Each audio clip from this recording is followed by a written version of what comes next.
Hello friends, welcome to Sankalp Study Success. Right, so friends, ఈ particular సెషన్లో మనం ఒక అనదర్ ఇంపార్టెంట్ టాపిక్ మనం నేర్చుకుందాం. ప్రీవియస్ సెషన్లో న్యూటన్స్ లా ఆఫ్ కూలింగ్ మీరు నేర్చుకునే ఉంటారు కదా. సో ఈ సెషన్లో the topic that I'm going to discuss is law of natural growth or decay. ఇది కూడా మనకి డిఫరెన్షియల్ ఈక్వేషన్స్ యొక్క ఫస్ట్ ఆర్డర్ డిఫరెన్షియల్ ఈక్వేషన్స్ యొక్క అప్లికేషన్స్.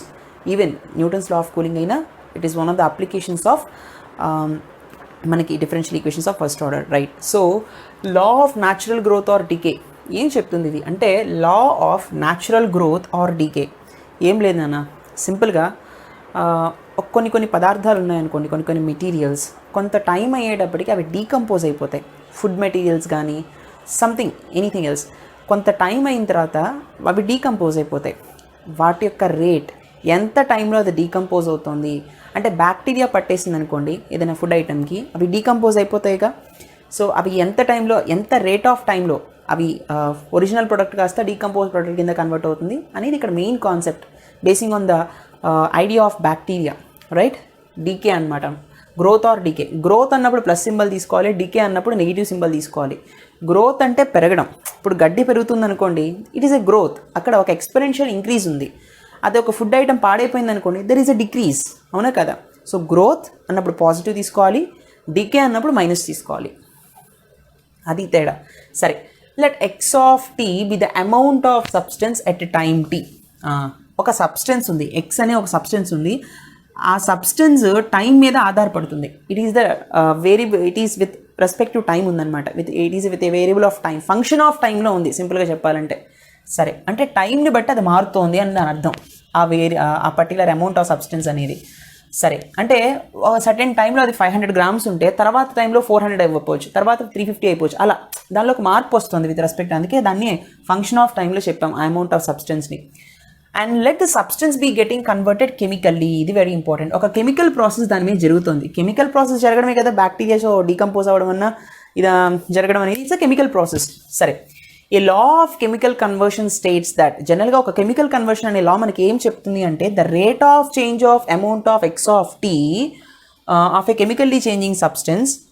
ఎక్స్ ఆఫ్ టీ అనే అమౌంట్ మీద కెమికల్ డీకంపోజింగ్ జరుగుతుంది అనుకోండి, డీకంపోజిషన్ కానీ సంథింగ్ ఏదైనా సరే ఒక కెమికల్ కన్వర్షన్ జరుగుతుంది అనుకోండి, అది ఆ కన్వర్షన్ అనేది ఆ చేంజ్ దేనికి రిలేట్ అయి ఉంటుంది, it will be proportional to, ఎవరికి ప్రపోర్షనల్గా ఉంటుందట అంటే amount of the substance available at that time.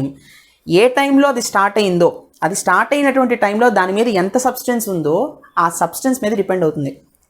So change in x is directly proportional to the amount of x. అర్థమైందా?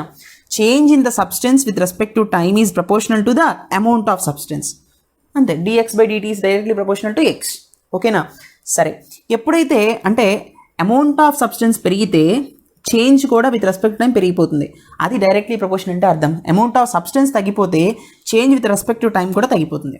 అర్థమైందా? That is dx by dt equal to minus x అంటే change decreases with respect to time. అర్థమైందా? Where k is a constant of proportionality. ఇక్కడ కేని ఏమని పిలుస్తాం? Constant of proportionality అని పిలుస్తాం. అర్థమైందా నాన్న?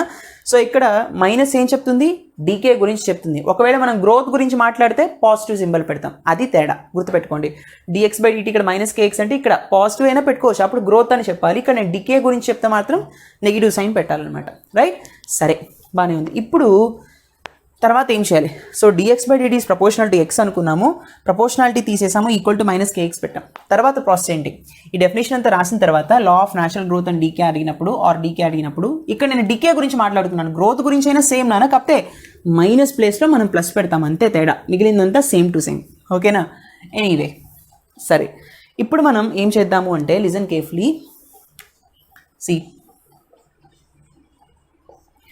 డిఎక్స్, ఈ ఎక్స్ ఇటు తీసుకొచ్చేస్తే డినామినేటర్లోకి వచ్చేస్తుంది, equals to minus k into dt. It is ఇప్పుడు ఇది ఒక వేరియబుల్ సెపరబుల్ మెథడ్ అయిపోయింది కదా. బై యూజింగ్, ఎలా చేసాం దీన్ని? వేరియబుల్ సెపరబుల్ మెథడ్ యూజ్ చేసి చేయొచ్చు ఈ విధంగా. Yes no? సరే, అప్లయింగ్ ఇంటిగ్రేషన్, ఇంటిగ్రేషన్ అప్లై చేయండి. Applying integration on both sides. Integration apply చేస్తే integral dx by x which is equal to integral minus k into dt. అవునా? So integral 1/x dx equals to minus k integral 1 dt. So ఇక్కడ నాకు ఏమొస్తుందన్నా ఇప్పుడు what I will be getting integral 1/x dx అంటే log x. అవునా కదా? log x equal to minus k yes no integral dt it's t plus constant c. అవునా కదా? So log x equal to minus k t plus c. అయితే function మనకి లాగరిథమిక్లో ఉంది కాబట్టి కాన్స్టెంట్ని కూడా సపోజ్ లాగ్ సి డాష్ అనుకుందాం, మీ ఇష్టం. కాన్స్టెంట్ని కూడా లాగరిథమిక్లోనే తీసుకుందాం. ఓకేనా? సరే, ఇప్పుడు ఈ లాగ్ సి అంటే మన కన్వీనియన్స్, మ్యాథమెటికల్ కన్వీనియన్స్ కోసం. సరే, లాగ్ సి ఇటు వచ్చేస్తే నాకేమొస్తుందన్న log x minus log c equal to minus kt. Yes అను. So log a minus log b is log a by b. So log x by c అవుతుంది which is equal to minus kt. Yes అను. So log function ఇక్కడ exponential e ఉన్నట్టు, log function అంటే వెళ్ళిపోతే exponential function కదా. So x by c equal to exponential of minus kt. Yes ఆనో? Right. ఇప్పుడు X value ఏమవుతుందన్న? What will be the x value? X value will be equals to x equals to c into e power minus kt. This is the amount of substance, right? This is the amount of substance x. ఓకేనా? ఇది function of టైంలోనే ఉంది కదా. All right. So this particular differential equation this can also అంటే ఇది మనకి population గ్రోత్ని కూడా చెప్పడానికి కూడా మనకి హెల్ప్ అవుతుంది అనమాట. Not only for law of natural growth or decay, మనం దీన్ని పాపులేషన్ గ్రోత్లో కానీ ఈవెన్ సమ్టైమ్స్ రేడియో యాక్టివ్ డీకేలో కానీ, రేడియో యాక్టివ్ యురేనియం గురించి మాట్లాడుకునేటప్పుడు న్యూక్లియర్ రియాక్టర్స్లో అటువంటి వాటిలో కూడా మనం ఈ పర్టికులర్ కాన్సెప్ట్ మనం యూజ్ చేయొచ్చు. రైట్ నానా? So x equal to c into e power minus k t ఈ విధంగా ఉంటుందన్నమాట. ఇక్కడ ఒకటి గుర్తుపెట్టుకోండి, ఇది ఎక్స్పోనెన్షియలీ డిక్రీజింగ్ కర్వ్. అవునా కదా? ఈ పవర్ మైనస్ తీటా అంటే ఇలా ఉంటుంది. దీని యొక్క కాన్స్టెంట్ ఏంటి? సి కదా. అంటే దీని యొక్క యాంప్లిట్యూడ్ వచ్చేసి సి. ఈ పవర్ మైనస్ ఉంది కాబట్టి it is a decreasing graph. అంటే radioactivity, not radioactivity, ఇక్కడ మనం కెమికల్ కన్వర్షన్ కదా. ఆ న్యాచురల్ గ్రోత్ ఎలా ఉంది? డికే ఫార్మాట్లో ఉంది. ఒకవేళ natural law of natural growth అనుకోండి, డికే అయితే ఈ విధంగా ఉంటుంది. న్యాచురల్ గ్రోత్ అనుకోండి ఎలా ఉంటుంది? కాన్స్టెంట్ దగ్గర నుంచి ఇలా గ్రోత్ ఉంటుంది. అప్పుడు మనం ఇక్కడ కే ముందు పాజిటివ్ సింబల్ తీసుకుంటాం. ఒకవేళ this is nothing but decay, for డికేకి అయితే మనం ఇలా తీసుకుంటాం. అదే x equal to c into e power kt తీసుకున్నామని this is nothing but growth. అర్థమైందా? గ్రోత్ అన్నప్పుడు ఇక్కడ కే ముందు పాజిటివ్ సింబల్ తీసుకుంటాం, దట్స్ ఆల్. అప్పుడు గ్రోత్ అంటే exponentially increasing function. Got it నానా? Okay, right. అంటే టైం పెరుగుతున్నప్పుడు ఫంక్షన్ కూడా పెరుగుతుంది అనుకోండి, అప్పుడు పాజిటివ్ తీసుకుంటాం. టైం పెరుగుతున్నప్పుడు ఫంక్షన్ తగ్గిపోతుంది అనుకోండి, అప్పుడు నెగిటివ్ తీసుకుంటాం. సింపుల్గా చెప్పాలనుకుంటే అర్థమైంది. అంటే టైం పెరుగుతోంది, ఎక్స్ యాక్సిస్లోనే టైం తీసుకుంటాం. అవునా కదా? ఇదేమో ఎక్స్ ఆఫ్ టీ, ఇది టీ. టైం పెరుగుతున్నప్పుడు ఫంక్షన్ తగ్గిపోతుంది అనుకోండి, అప్పుడు ఇది డీకే అంటాం. టైం పెరుగుతోంది, ఫంక్షను పెరిగిపోతుంది, అప్పుడు గ్రోత్ అంటాం. అర్థమైందా? అప్పుడు పాజిటివ్ తీసుకోవాలి కే వాల్యూ. రైట్ నానా? Please note this. Now let solve few problems basing on this particular concept. It's a very very important topic for 7 marks, right? Okay friends, look at this question nana. Idi meeku okkasari semester exam lo supplementary paper lo adigina question. Sare, look at this question. A bacterial culture growing exponentially increases from 100 to 400 grams in 10 hours. Sare, baane undi. See friends, how much was present after 3 hours from the initial instant antunnadu, right? Okay, see here em teesukovali. See friends, growing exponentially antunnadu, avuna kada? This is very important. Growing, right? Exponentially growing అన్నప్పుడు ఏం చెప్పాను? కే value positive తీసుకోవాలి అని చెప్పాను, అంటే plus కే తీసుకోవాలి. Decaying exponential అన్నప్పుడు minus కే తీసుకోవాలి. సో చాలామంది ఏం చేస్తారంటే గ్రోయింగ్ ఎక్స్పోనెన్షియల్లీ అన్నప్పటికీ కూడా మైనస్ కే తీసుకుంటారు. దట్స్ రాంగ్, అలా తీసుకోకూడదు. ఓకేనా? సీ ఫ్రెండ్స్, సో సరే, ఫస్ట్ ఆఫ్ ఆల్ మనం గివెన్ డేటా రాద్దాం. బ్యాక్టీరియల్ కల్చర్ ఉంది. సపోజ్ ఒక బ్యాక్టీరియా ఉంది, అది ఎక్స్పోనెన్షియల్గా ఇంక్రీజ్ అయిపోతుంది. ఎలా? 100 grams నుంచి 400 grams పెరిగిపోయింది. ఎంత టైంలో? 10 hours టైంలో. అలా అయితే there is a rate of change ఉంది. 100 కాస్త 400 grams అయింది ఒక పర్టికులర్ టైంలో 10 hours. How much was present after 3 hours from the initial instant? అంటే 100 దగ్గర నుంచి 10 hours 400 grams అయితే మరి 100 grams ఉంది, 10 hours 400 grams పెరిగింది, మరి 3 hours ఎంత పెరుగుతుంది? అంటే సపోజ్ 1 అయింది, 11 o'clock అయింది, రైట్? ఇక్కడి నుంచి ఇక్కడికి 10 hours distance, 10 hours time distance ఉంది. అంటే 2 hours, 3 hours, 4, సపోజ్ 5, 6, 7, 8, 9, 10, 1, 2, 3, 4, 5, 6, 7, 8, 9, 10. ఈ 10 hours గ్యాప్కి ఇక్కడ ఇనీషియల్గా 100 ఉంటే 10 గంటలు పూర్తయ్యేటప్పటికి ఎంత అయిందన్నా 400 grams అయింది. వాడేమడుగుతున్నాడు, ఇటువంటి రేట్తో అది ఇంక్రీజ్ అవుతుంటే 3 hours ఎంత? ఇనీషియల్గా ఇక్కడ ఎంత ఉంది, 3 hours తర్వాత అంటే 1, 2, 3 అంటే 4 o'clockకి 1 o'clockకి స్టార్ట్ అయింది అనుకోండి, 4 o'clockకి ఎంత ఉంటుంది అని అడిగాడు. అది 11 o'clockకి 400 ఉన్నప్పుడు 1 o'clockకి 100 ఉంది, 11 o'clockకి 400 ఉంది, అలాంటప్పుడు 4 o'clockకి ఎంత అవుతుంది కదా? సింపుల్గా ఈ క్వశ్చన్ చిన్న ఎగ్జాంపుల్తో చెప్పాను అంతే. సరే, I hope you understand this question. సరే, ఏదేమైనప్పటికీ మనం ఫస్ట్ డేటా రాద్దాం, సరేనా? All right. So what is the data? అని ఇక్కడ మనం డేటా ఏం రాస్తాము? ఫస్ట్ బ్యాక్టీరియల్ కల్చర్ అని అన్నాడు. Let x be the amount of bacteria, be the amount of bacteria. అవునా? అమౌంట్ ఆఫ్ బ్యాక్టీరియాని మనం ఎక్స్ అనుకుందాం. ఇప్పుడు ఇనీషియల్గా అమౌంట్ ఆఫ్ బ్యాక్టీరియా ఎంత ఉన్నట్టున్నానా? 100 ఉంది. ఎస్ అవును. సరే, మనం గ్రోయింగ్ ఎక్స్పోనెన్షియల్లీ అన్నాడు కాబట్టి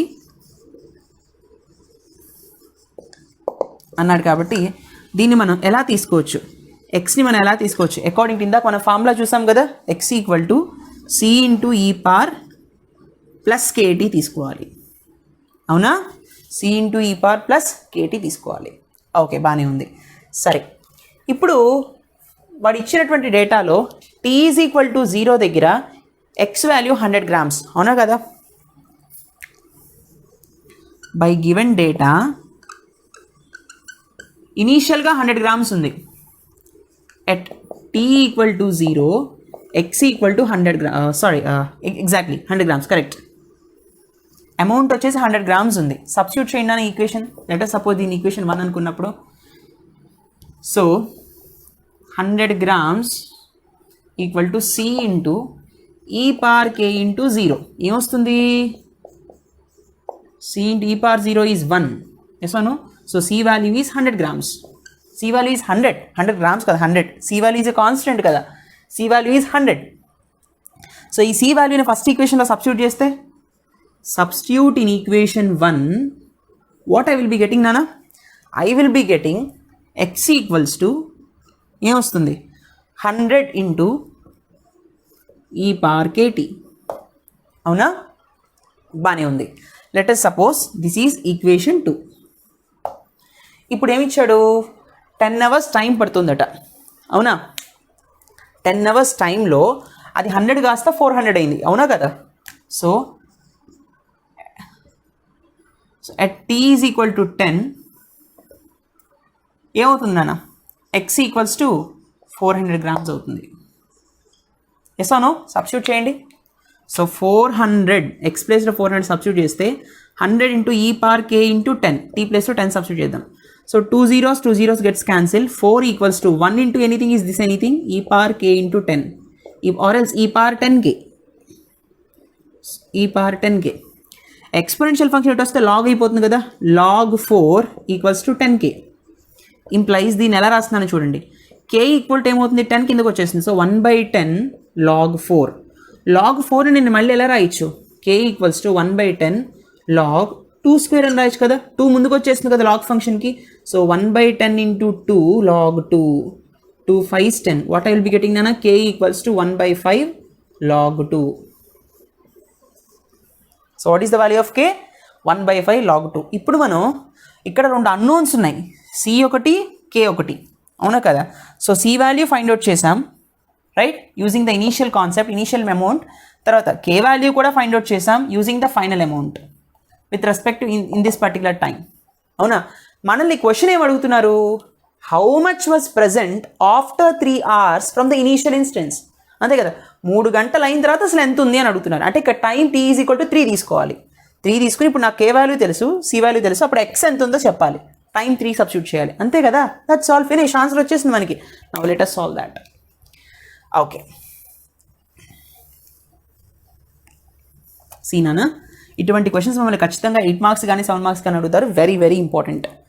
సరే చూడండి, ఇప్పుడు at t equal to 3 hours కదా, we need to find out what is the x value.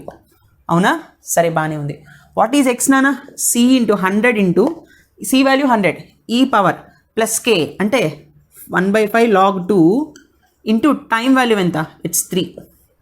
Yes అవును, log 2 ఇంటూ 3. So x equal to 100 into, ఇక్కడ 2 ఇంటూ 3 6 వేసేయకండి, log 6 కాదు, log 2 is separate, 3 is separate. ఓకేనా, ఓ మై గాడ్. అంటే చాలామంది ఏమనుకుంటారంటే పక్కన ఉంది కాబట్టి log ఆఫ్ 2 3 6 కదా, అప్పుడు log 6 వేసేస్తారు. దట్స్ రాంగ్, అందుకే ఇక్కడ బ్రాకెట్స్ పెట్టాను, గుర్తుపెట్టుకోండి. సో ఈ పవర్ 3/5 log 2. అవునా, సరే ఇప్పుడు దీన్ని ఎలా రాయొచ్చు, ఎక్స్ ఈక్వల్ టు లాగ్ ముందు నెంబర్ ఫంక్షన్ ఉన్న వాల్యూ ఉన్నప్పుడు ఆ వాల్యూ 2 పవర్కి వెళ్ళిపోతుంది కదా.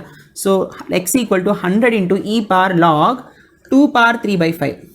అవునా, ఎక్స్పోనెన్షియల్ ఫంక్షన్ లాగ్ ఫంక్షన్ రెండు కూడా ఇన్వర్స్ ఫంక్షన్స్, రెండు క్యాన్సిల్ అయిపోతాయి. I will be getting x equals to 100 into 2 power 3/5. అవునా, సో దీన్ని ఎలా రాయొచ్చు, X equals to 100 into 2 cube whole power 1/5 అని రాయొచ్చు కదా.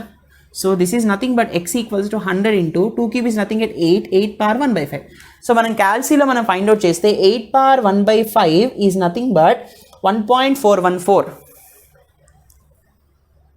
X equals to 100 into 1.414. అవునా కదా. సో అలాంటప్పుడు ఎక్స్ ఏమవుతుందన్నా, మల్టిప్లికేషన్లో 2 zeros ఉన్నాయి కాబట్టి పాయింట్ 2 digits సైడ్ వెళ్తుంది. So 141.4 grams. రైట్ నానా, అంటే the amount of bacteria after 3 hours from the initial instant is 141.4 grams అని రాయాలి చివరిలో మీరు ఖచ్చితంగా. అర్థమైందా? This is the way in order to solve the answer. ఖచ్చితంగా కే వాల్యూ పాజిటివ్ తీసుకోవాలి. ఎందుకని, గ్రోయింగ్ ఎక్స్పోనెన్షియల్లీ అంటున్నాడు. చాలామంది నెగిటివ్ తీసుకొని చేస్తారు, that is wrong. Okay, right నానా, please note this, it's a very very important question. So now let us see another question. Well, ఇక్కడ మీరు తీసుకోవాల్సింది ఏంటంటే గ్రామ్స్ మాత్రం, యూనిట్స్ మాత్రం మెన్షన్ చేయడం మర్చిపోకండి. ఓకేనా, units is very important. Right, ఇక్కడ మనకి యూనిట్స్ ఏం మెన్షన్ చేశారు, గ్రామ్స్ మెన్షన్ చేశారు కదా, కాబట్టి ఇక్కడ కూడా మీరు యూనిట్స్ గ్రామ్స్నే తీసుకోవాలి. అర్థమైందా? These are very very important. Now let's see another question. All right friends, look at this next question. This is very very very important question. చాలాసార్లు సెమిస్టర్లో అడిగినటువంటి క్వశ్చన్. అన్ని యూనివర్సిటీస్కి సంబంధించి ఈ క్వశ్చన్ చాలాసార్లు రిపీట్ అయింది, చాలా ఇంపార్టెంట్ కూడా. ఒక చిన్న లాజిక్ ఉంది ఈ క్వశ్చన్లో. సరే చూద్దాం. Very simple but quite complicated to understand the initial lines. Anyway, in a chemical reaction a given substance is been converted into another at a rate proportional to the amount of substance unconverted. ఏమైనా అర్థమైందా? చూడండి, C, ఒక chemical reaction జరుగుతుందనేది మనకు చెప్పాడు. ఒక substance మరొక substance కింద మారిపోతుంది. ఓకేనా, సరే, అలా మారేటటువంటి రేట్ ఇచ్చాడు. అది దేనికి ప్రపోర్షనల్గా ఉందట, the amount of substance unconverted. See, సరే, before coming to this particular data, ఇది మనం క్లియర్ కట్గా అర్థం చేసుకుందాం. దీనికి సంబంధించి ఒక చిన్న ఎగ్జాంపుల్ చెప్తాను, జాగ్రత్తగా వినండి. సపోజ్ మిల్క్ ఉన్నాయి నా దగ్గర, దాన్ని నేను కర్డ్ కింద మార్చాలి. మిల్క్ని కర్డ్ కింద మార్చాలి. నేనేం చేస్తాను అంటే తోడు పెట్టడం అని అంటారు కదా తెలుగులో, అవునా? పాలని పెరుగుగా మార్చాలంటే తోడు పెడతారు, అవునా కదా? సో ఎప్పుడైతే ఆ కర్డ్ చిన్నది నేను మిల్క్లో వేసానో కొంత టైం తర్వాత అది కూడా కర్డ్ కింద మారిపోతుంది. అంటే మిల్క్ని కర్డ్గా మార్చే నిమిత్తమై నేను ఒక చిన్న ఎక్స్పెరిమెంట్ చేశాను, ఒక కెమికల్ రియాక్షన్ జరుపుతున్నాను అక్కడ, అవునా? అంటే లాక్టిక్ యాసిడ్ బ్యాక్టీరియా అనేటటువంటిది మిల్క్ని కాస్త కర్డ్ కింద మారుస్తుంది. అది మీ అందరికీ తెలిసిందే, చిన్నప్పుడు బయాలజీలో మనం నేర్చుకున్నాం లాక్టిక్ యాసిడ్ బ్యాక్టీరియా, అవునా కదా? So there is a chemical reaction. So milk curd కింద మారే క్రమంలో ఫర్ ఎగ్జాంపుల్ 100% మిల్క్ ఉంది నాన్న, ఇంకా కర్డ్ కింద అసలు స్టార్టే అవ్వలేదు, చేంజ్ అవ్వడం, కెమికల్ రియాక్షన్ స్టార్టే అవ్వలేదు, మిల్క్లా ఉంది. అంటే అట్ ఎ టైమ్ t = 0, ఇనీషియల్గా time t = 0 milk is at 100%. అప్పుడు కర్డ్ పర్సంటేజ్ ఎంత? 0. కర్డ్ లేనే లేదు, ఉన్నది మిల్క్ ఒక్కటే, అవునా? సరే, కొంత టైం అయింది, నేను థర్డ్ పెట్టడం అనేది జరిగింది, రైట్? ఐ డిడ్ సంథింగ్, ఆ కెమికల్ రియాక్షన్ స్టార్టెడ్. కొంత టైం తర్వాత, సపోజ్ t అనే టైం తర్వాత, పోనీ t1 అనుకోండి, t1 అనే టైం తర్వాత మిల్క్ 80% ఉంటే కర్డ్ అయింది కొంచెం, అది 20% కర్డ్ కింద మారింది. t1 అనే టైం దగ్గర 80% కర్డ్ కాస్త 80% మిల్క్ కాస్త 20% కర్డ్ అయింది, ఓకేనా? తర్వాత కొంత టైం ఇంకా జరిగింది, టైం t2 దగ్గర 50% మిల్క్ అయింది, అప్పుడు 50% కర్డ్ అయినట్టే కదా. అంటే మిల్క్ పర్సంటేజ్ 50కి పడిపోయింది 100 నుంచి, అంటే కర్డ్ పర్సంటేజ్ 0 to 50% పెరిగింది కదా. మిల్క్ ఎంత తగ్గిపోతుందో కర్డ్ పర్సంటేజ్ అంత పెరుగుతోంది, అవునా కదా? Yes or no? That's what he told, the rate of proportional to the amount of substance unconverted. అర్థమైందా? చూడండి, సో ఇక్కడ 20% కర్డ్ వచ్చిందంటే ఇంకా ఎంత కన్వర్ట్ అవ్వలేదు, ఎంత అన్కన్వర్టెడ్గా ఉంది, 80%. That is what here, 80%. ఇంకా 80% కన్వర్ట్ అవ్వలేదు, ఆ 80% మిల్క్గా ఉంది, అవునా? That's what he told, amount of substance unconverted, ఓకేనా? సరే, ఎప్పుడైతే మిల్క్ 50% అయిందో ఖచ్చితంగా ఆటోమేటిక్గా కర్డ్ కూడా 50% ఉన్నట్టే కదా. Okay fine. ఇప్పుడు మిల్క్ 30%కి ఇంకా వచ్చేసింది అనుకోండి, అంటే 70% కర్డ్ తయారైపోయినట్టు, అవునా? మిల్క్ 10%కి వచ్చేసింది అనుకోండి, 90% కర్డ్ తయారైపోయినట్టు. మిల్క్ 0% ఉందనుకోండి, ఏంటి దాని అర్థం? 100% కర్డ్ కింద కంప్లీట్గా మారిపోయింది. అర్థమైందా? ఓకే, సో దీనికి కొంత టైం పడుతుంది. సపోజ్ ఇక్కడ t3 టైం అనుకుందాం, ఇక్కడ t4 టైం పట్టింది అనుకో, ఇక్కడ t5 టైం పట్టింది అనుకుందాం. There will be some time. సరే, ఇప్పుడు మళ్ళీ క్వశ్చన్లోకి రండి. ఈ ఎగ్జాంపుల్ని గుర్తుపెట్టుకోండి, ఈ ఎగ్జాంపుల్ ఇమాజిన్ చేసుకున్నాం మనం అంతే, ఇక్కడేమో అలా మిల్క్ కర్డ్ అని ఏమి ఇవ్వలేదు, ఇది అర్థం కావడానికి ఇది చెప్పాను, దట్స్ ఆల్. సరే చూడండి, in a chemical reaction a given substance is been converted into another, milk కాస్త కర్డ్ అవుతుంది అనుకుందాము, at a rate proportional to the amount of substance unconverted. ఇది అర్థమైంది మనకి. If 1/5 of the original amount has been transformed in 4 minutes. 1/5 of the original amount ఏదైతే ఉందో అది transform అవుతుందట ఎంత టైంలో? 4 minutesలో. 1/5 of the original amount has been transformed. ఇక్కడ చూడండి, ఇది ఎలా అర్థం చేసుకోవాలి అంటే జాగ్రత్తగా వినండి. 1/5 అంటే 5 parts టోటల్ అనుకుంటే 1 part కన్వర్ట్ అయిపోతుంది అనమాట. 4 minutesలో 5 parts మిల్క్ ఉందనుకుంటే వితిన్ 4 minutes అందులో 1 part కర్డ్ కింద కన్వర్ట్ అవుతుంది. ఐ మీన్ సీ ఫ్రెండ్స్, 1/5 అంటే నేను ఆల్రెడీ మన ఛానల్ ప్లేలిస్ట్లో పర్సంటేజెస్ అనే టాపిక్, ఐ మీన్ క్వాంటిటేటివ్ ఆప్టిట్యూడ్కి సంబంధించి కొన్ని లెక్చర్స్ చేశాను. పర్సంటేజెస్ అనే టాపిక్లో వీటి ఫ్రాక్షన్స్ని ఎలా అర్థం చేసుకోవాలి, ఎలా పర్సంటేజెస్లో కన్వర్ట్ చేయాలి అన్నీ చెప్పాను. Once you go through also, మీకు అవి చాలా హెల్ప్ అవుతాయి even for your placements. Anyway, so 1/5 partsలో 5 parts milk ఉందనుకోండి, అందులో 5 parts మిల్క్లో 4 minutes అయ్యేసరికి ఒక పార్ట్ ఆఫ్ మిల్క్ కర్డ్ కింద కన్వర్ట్ అయిపోతుంది, ఓకేనా? 1/5 అంటే పర్సంటేజెస్లో 20% అని దాని అర్థం. 1/5 into 100% is 20%. సో అంటే 100% మిల్క్ కాస్త 20% కర్డ్ కింద మారిపోయింది. ఎంత టైంలో? 4 minutes టైంలో. 4 minutes అయ్యేసరికి 20% కర్డ్ తయారైపోయింది.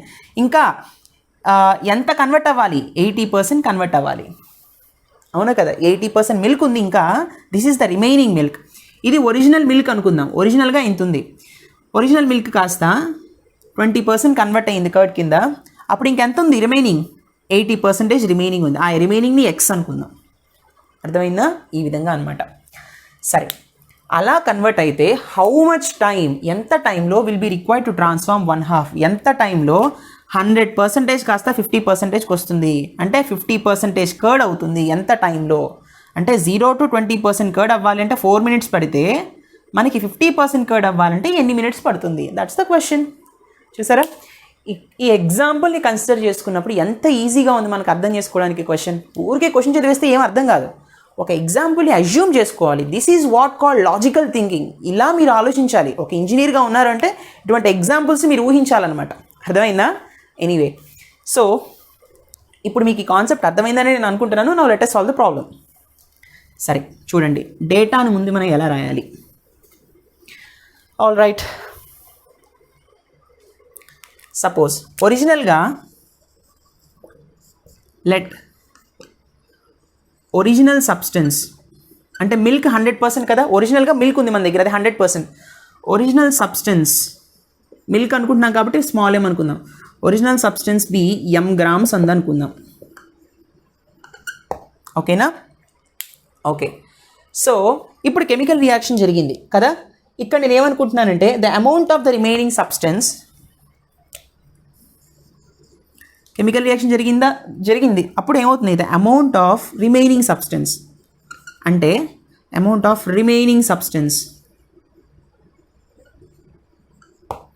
In t minutes is x grams అనుకుందాం. అదే చెప్పాను కదా, 100% కాస్త 20% అయింది. Remaining is 80 grams. 80 grams of milk ఇంకా ఉంది. That is remaining, that is x అనుకున్నాను నేను. Okay fine. ఇప్పుడు ఏం చేయాలి? ఇప్పుడు మనం డిఫరెన్షియల్ ఈక్వేషన్ ఆలోచించాలి. ఇక్కడ ఎక్స్పోనెన్షియల్గా అనేది తెలుస్తోంది. అంటే x equal to c into e power minus kt తీసుకోవాలా, x equal to c into e power plus kt తీసుకోవాలా? ఏది తీసుకోవాలి? రెండు ఉన్నాయి కదా, ఎక్స్పోనెన్షియల్లీ ఇంక్రీజింగ్, ఎక్స్పోనెన్షియల్లీ డిక్రీజింగ్. అవునా? కేర్ఫుల్గా చూడండి. సి, మిల్క్ ఒకటి, కర్డ్ ఒకటి, ఇవి రెండు కదా నేను అజ్యూమ్ చేసుకున్నది. అవునా? Milk and curd. So milk 100%, ఇది 0%, ఇది 80%, ఇది 20%, ఇది 50%, ఇది 50%. ఇలా మనం మాట్లాడుకున్నాం. 20% అయ్యేటప్పటికి 4 minutes టైం పట్టింది కదా. సో ఇక్కడ మనం కేర్ఫుల్గా ఆలోచిస్తే మిల్క్ పర్సంటేజ్ తగ్గిపోతుంది. This is exponentially decreasing. Curd percentage పెరిగిపోతుంది. This is exponentially increasing. అంటే 0 నుంచి దాని యొక్క పర్సంటేజ్ పెరిగిపోతుంది. కన్వర్షన్ జరుగుతుంది కదా. మిల్క్ పర్సంటేజ్ పడిపోతుంది, కర్డ్ పర్సంటేజ్ పెరిగిపోతుంది. అవునా కదా? ఇప్పుడు చూడండి. సో ఇక్కడ నేను తీసుకున్నటువంటి ఒరిజినల్ సబ్స్టెన్స్ ఎవరు? మిల్క్ని తీసుకుంటున్నాను. అంటే మిల్క్ పాయింట్ ఆఫ్ వ్యూలో ఎక్స్పోనెన్షియల్లీ డిక్రీజా, ఇంక్రీజా? డిక్రీజ్. కర్డ్ పాయింట్ ఆఫ్ వ్యూలో నేను కన్సిడర్ చేసుకున్నప్పుడు అది ఇంక్రీజ్. జనరల్గా మిల్క్ కర్డ్గా మారుతుందే కానీ కర్డ్ మిల్క్గా మారదు. అవునా? కాబట్టి ఇదే కన్సిడర్ చేసుకోవాలి, మిల్క్నే కన్సిడర్ చేసుకోవాలి. మిల్క్ తగ్గిపోతుంది. ఎసోనో? కాబట్టి ఎక్స్పోనెన్షియల్లీ డిక్రీజింగ్ కాన్సెప్ట్ తీసుకోవాలన్నమాట. అర్థమైందా? మీకు వాడు క్వశ్చన్లో రేట్ ప్రపోర్షనల్ టు అన్నాడు కానీ అక్కడ ఎక్స్పోనెన్షియల్ ఇంక్రీజా డిక్రీజా కూడా ఇవ్వలేదు. మీరు ఎగ్జాంపుల్ని బట్టి మీరు ఆలోచించాలి. అది ఎక్స్పోనెన్షియల్ డిక్రీజా ఇంక్రీజా అనేది ఆలోచించాలి. This is logical thinking. అర్థమైందా? సో మిల్క్ పాయింట్ ఆఫ్ వ్యూలో దిస్ ఈజ్ డిక్రీజింగ్. కాబట్టి మనం ఏం తీసుకోవాలి? X equal to c into e power minus kt. అర్థమైందా? All right. సరే, ఇది t ఈక్వల్ టు 0 కాన్సెప్ట్ కదా. Time at the beginning at t equal to 0 ఎంత ఉంది నాన్న? I mean milk is original సబ్స్టెన్సే కదా. టైం 0 దగ్గర ఒరిజినల్గా ఎంత ఉందో అంతే ఉంటుంది. అంటే ఇంకా మనం కెమికల్ రియాక్షన్ స్టార్ట్ కాకముందు కరెక్ట్గా m గ్రామ్స్ ఉంది. Right? So x equal to m grams. అవునా కదా? Yes or no? So what I will be getting, let us suppose this is equation 1. So substitute in equation 1, what I will be getting m equal to c into e power minus k into 0. So this is m equal to c into e power 0. E power 0 is 1, therefore c into 1 is c. c equal to ఎంత వచ్చింది? m వచ్చింది. అవునా? All right. తర్వాత see friends, c equal to m తెలిసింది. ఒక unknown తెలిసిపోయింది. తర్వాత కే అనే అన్నోన్ తెలిస్తే ఈ రెండు అన్నోన్స్ నాకు తెలిసిపోయాయి అనుకోండి, టీ ప్లేస్లో మనం ఎంత టైం అనేది మనం ఫైండ్ అవుట్ చేయాలి. అవునా? ఎక్స్ ప్లేస్లో మనం ఏం పెడతాం? హాఫ్ ఆఫ్ ద అమౌంట్ పెడతాం. ఎస్ అవును? రైట్. ఇక్కడ అడిగింది ఏంటంటే కర్డ్ 20% 4 minutes టైం పడుతుంది. 20% అవ్వడానికి 4 minutes టైం పడితే కర్డ్ 50% పెరగడానికి ఎంత టైం పడుతుంది? అంటే మిల్క్ 50% తగ్గిపోవాలి కదా. అదే కదా దాని అర్థం. కర్డ్ 50% అవ్వాలంటే మిల్క్ 50% పడిపోవాలి. రైట్. సరే చూడండి, ఎట్ టీ ఈక్వల్స్ టు, ఇక్కడ వాడు ఏమన్నాడు, 1/5 of the original part has been transformed in 4 minutes అంటున్నాడు. అంటే 4 minutes అయ్యేటప్పటికి 80% అవుతుంది మిల్క్ పాయింట్ ఆఫ్ వ్యూలో మిల్క్ 80% అవుతుంది, అవునా కదా? 1/5 of the original amount has been transformed. 1/5 part చూడండి, జనరల్గా 20% అంటే 1/5, 80% అంటే 2, ఇక్కడ దీంతో 4తో మల్టిప్లై చేస్తేనే కదా 80 వస్తుంది, కాబట్టి దీన్ని కూడా 4తో మల్టిప్లై చేస్తే 4/5. 20 into 4 ఈజ్ 80%. 1/5 into 4 is 4/5. 80% అంటే 4/5. అంటే 4 minutes అయ్యేటప్పటికి 1/5 అంటే 1/5 పార్ట్ నేను పర్సంటేజ్లో చెప్తున్నాను, 20% ఉంది. అంటే మిల్క్ ఎంత పర్సంటేజ్ ఉన్నట్టు? 80% ఉన్నట్టే కదా. 80 + 20 కదా 100, అవునా? సో 80% అంటే 4/5. అంటే at time t is equal to 4 minutes, I mean t is equal to 4, ఖచ్చితంగా x వాల్యూ 4m/5 అవుతుంది. ఇది ఎట్లా చెప్పేశారు సార్ అంటే simple aptitude skills, that's all. ఇంకా సార్ మీకు ఇది అసలు అర్థమే కాలేదు అని అంటే చూడండి, ఒరిజినల్గా ఉన్నది ట్రాన్స్ఫార్మ్ అయిపోవడం అంటే మైనస్ అవ్వడం అంటే కన్వర్ట్ అయిపోతుంది, అంటే తగ్గిపోతుంది మిల్క్. ఎంత తగ్గిందట? 1/5 పార్ట్ తగ్గిపోయింది, అంటే 1/5 టైమ్స్ ఆఫ్ ఒరిజినల్ అమౌంట్కి తగ్గిపోయింది. So m minus m/5, which is nothing but 5m minus m, it's 4m/5, that's all. x equal to 4m/5. ఎప్పుడు t is equal to 4 seconds దగ్గర. ఇప్పుడు దీన్ని మళ్ళీ ఫస్ట్ ఈక్వేషన్లో సబ్స్టిట్యూట్ చేసాం అనుకోండి, ఈ వాల్యూస్ని substitute in equation 1, what I will be getting? See friends, x ప్లేస్లో 4m/5 ఉంది, 4m/5 which is equal to c value అంటే ఎంత? m e power minus k into 4 minus k into 4. ఇప్పుడు m క్యాన్సిల్ అయిపోతుంది, only 1 unknown, that is k. ఇప్పుడు మనకు వచ్చేస్తుంది unknown k value. So 4/5 equals to e power minus 4k, right? Okay. So -4k ఏమవుతుంది నాన్న? -4k equal to, ఇటు వస్తే logarithmic function కదా, log of 4/5 అవుతుంది. సో 4k ఏమవుతుంది? నెగిటివ్ సింబల్ అటు వెళ్ళిపోతే -log of 4/5, మైనస్ లోపలికి వెళ్తే 5/4 అవుతుంది. ఎస్ అవునా? మైనస్ క్యాన్సిల్ చేస్తే సో log of 5/4, అవునా? What is the 4k value? log of 5/4. Yes అవును? So what is the k value నాన్న? k value will be 1/4 log 5/4, అంతేనా? This is the k value, 1/4 log 5/4. సరే, ఇప్పుడు నాకు c తెలుసు, k తెలుసు, టైం అనేది హౌ మచ్ టైం నేను కనుక్కోవాలి. x కూడా నాకు తెలుసు, x ఎంత? 1/2 అంటే 1/2, it's nothing but 50%, that is nothing but original క్వాంటిటీలో సగం, అంటే m/2. x వాల్యూ ఎంత ఇప్పుడు? m/2, అంటే 1/2 టైమ్స్ ఆఫ్ m/2. అర్థమైందా? రైట్. ఓకే, చూద్దాం. ఒరిజినల్ సబ్స్టెన్స్లో సగం అంటే ఒరిజినల్ సబ్స్టెన్స్ m ఉంది, ఆ mలో సగం అంటే m/2, that's all. Therefore see friends, very logical question is this. So at x equal to m/2, t is equal to how much? ఎంత టైంలో హాఫ్ అవుతుంది కదా, అంటే x 50%, మిల్క్ 50% అవుతుంది, అంతేనా? సో మనకి ఫస్ట్ ఈక్వేషన్లో సబ్స్టిట్యూట్ చేస్తే x ప్లేస్లో m/2 ఉంటుంది, c value m into e power minus kt. k value ఎంత? It's 1/4 log 5/4 into what is the time నానా? We need to find out that. minus 1/4 log 5/4. Yes అవును? All right. So ఇప్పుడు మనం కేర్ఫుల్గా observe చేస్తే, so this m gets cancelled,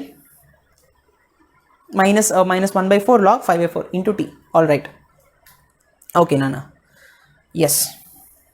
ఇక్కడ నాకు ఏం మిగులుతుంది? 1/2 e power, this is minus 1/4 log 5/4 into t. అవునా కదా? ఇప్పుడు నాకు t వాల్యూ కావాలి కదా, దిస్ ఈజ్ ఈక్వల్ టు కదా, 1/2 equals to e power minus 1/4 log 5/4 into t. All right.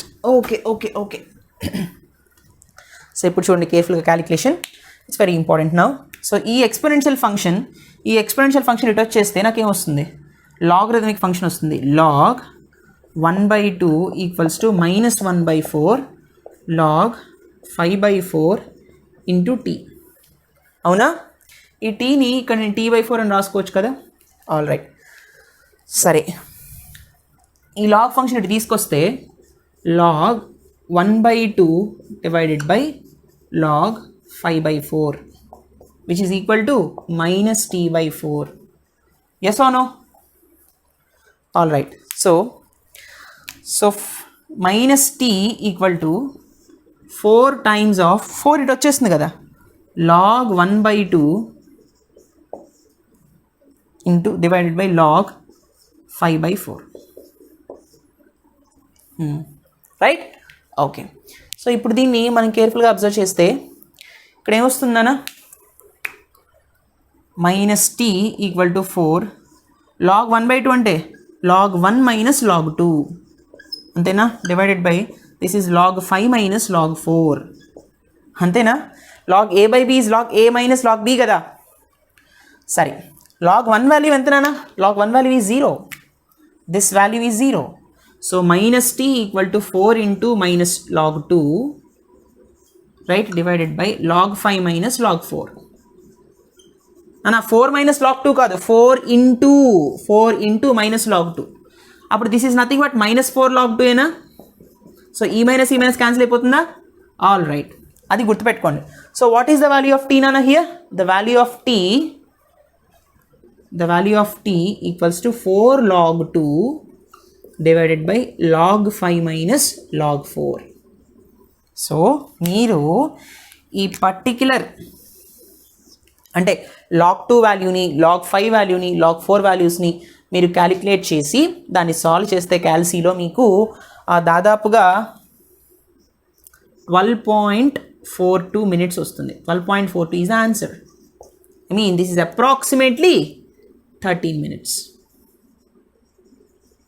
మీరు క్యాల్సీలో log 2 ఫైండ్ అవుట్ చేయండి, 4తో దాన్ని మల్టిప్లై చేయండి, న్యూమరేటర్ వేయండి, log 5 వాల్యూని క్యాలిక్యులేట్ చేయండి, log 4 వాల్యూని క్యాలిక్యులేట్ చేయండి, ఈ రెండింటిని మైనస్ చేసి డినామినేటర్ వేయండి, ఆ రెండింటిని డివైడ్ చేయండి, మీకు ఇంత వస్తుంది. కంపల్సరీగా 12.42 వస్తుంది. ఇన్ని మినిట్స్. Answer is 12.42 minutes. అప్రాక్సిమేట్గా 18 seconds తక్కువ 13 minutes. అర్థమైందా? సరే, రెండు మెన్షన్ చేయండి. అంటే దాని అర్థం ఏంటి, మిల్క్ కాస్త కర్డ్ అవ్వడానికి 50% కర్డ్గా మారిపోవడానికి 12.42 minutes పట్టింది. అంటే 12 minutes 42 seconds పట్టింది అనమాట. అర్థమైందా?